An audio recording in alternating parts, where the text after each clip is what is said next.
Micah Bell was never supposed to be the most dangerous man in the Vanderlinde gang.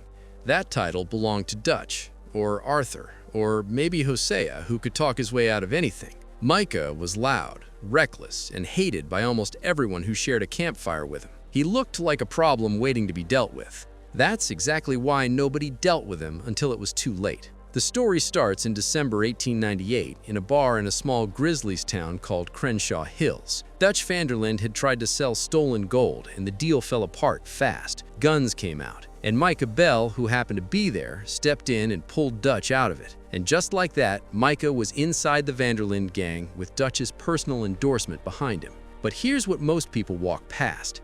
In Micah's temporary camp near Strawberry, if you look carefully, you'll find a torn wanted poster of Dutch Vanderlinde.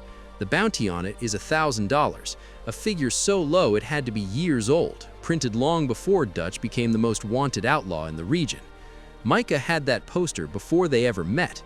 Why a man carries a wanted poster of someone he later saves is a question the game never answers directly, but it raises something worth sitting with.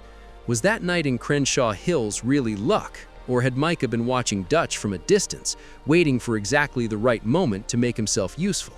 Whether it was planned or not, Micah understood immediately what that moment was worth. Dutch owed him, and in a gang built entirely on loyalty and debt, owing someone your life is about as valuable a currency as there is. So, Micah cashed it slowly. From the moment he arrived in camp, Micah read Dutch better than anyone else bothered to. Dutch was a man who needed to feel like the vision was still alive, that the plan was still working, that he was still the smartest person in any room he walked into. Arthur gave him loyalty, but Arthur also pushed back. Hosea gave him counsel, but Hosea also expressed doubt. John followed, but John also questioned. Every person close to Dutch carried some version of friction. Micah carried none. He agreed, he validated. He framed every situation in a way that put Dutch at the center as the decisive, visionary leader. When Hosea told Dutch the O'Driscoll truce meeting was almost certainly a trap, Dutch hesitated. Micah stepped in and reframed it. This was an opportunity, a chance to neutralize an enemy. Dutch went, Arthur ended up captured by the O'Driscolls, Micah rode back to camp untouched and unbothered. That scene in isolation looks like bad judgment, but it fits a pattern that runs through the entire game.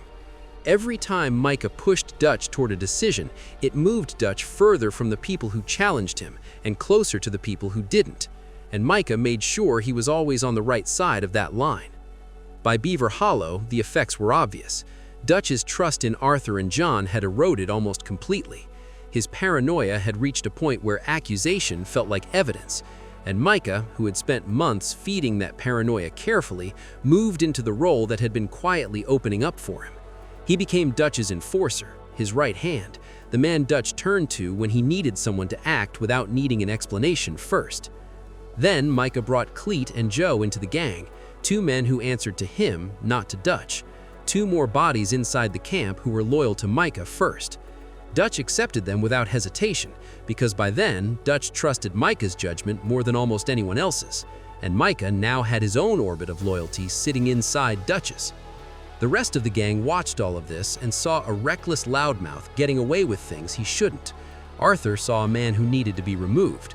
Hosea saw a threat he couldn't convince Dutch to address. John saw someone he didn't trust and couldn't prove why. None of them saw what Micah was actually building, because Micah made sure it never looked like building. It looked like chaos. It looked like a man who survived on instinct and got lucky with Dutch's affection. But chaos was the cover, and underneath it, Micah Bell was more in control of the Vanderlinde gang than almost anyone realized. While everyone in the Vanderlinde gang was focused on surviving, Micah was focused on something else entirely. After returning from Guarma, Micah made a decision that nobody in the gang knew about until it was already over. He contacted the Pinkerton National Detective Agency and became their informant. The exact circumstances are unclear. The game never confirms whether he was caught and made a deal to avoid execution or whether he approached them himself. But the timing matters. He made that move the moment he saw the gang was weakening, not before, not in a panic. Right when the balance of power was starting to shift, and Micah could see exactly where things were heading. That's not desperation. That's someone playing two sides at exactly the right moment. While feeding the Pinkertons information, Micah kept his position inside the gang completely intact. He stayed close to Dutch. He kept pushing Arthur and John further out of Dutch's trust. He brought Cleet and Joe in as his own loyal circle. And the whole time, the Pinkertons were getting exactly what they needed to close in on the gang. And Micah was making sure he wouldn't be standing in the wreckage when it happened. The train robbery is where it becomes impossible to ignore.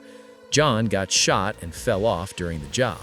Dutch said he would go back for him and rode out with Micah, Javier, and Joe. They found John, and they left him there. When they returned to camp, Dutch and Micah told everyone John hadn't made it. It was a lie, and Micah was the one who made sure Dutch was comfortable telling it. That moment wasn't just cold, it was calculated. John, alive and back in camp, was a problem, another voice pushing back against Dutch, another person who saw through Micah. John left for dead was one less obstacle. And if Dutch was the one who made the call, then Dutch was the one who carried the weight of it. Micah walked away clean.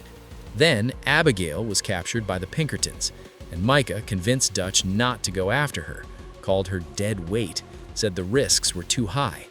Dutch agreed. Arthur and Sadie went alone, and while they were gone, Micah stayed in camp, right where he needed to be. When Arthur came back and exposed him in front of the entire gang, Micah didn't panic.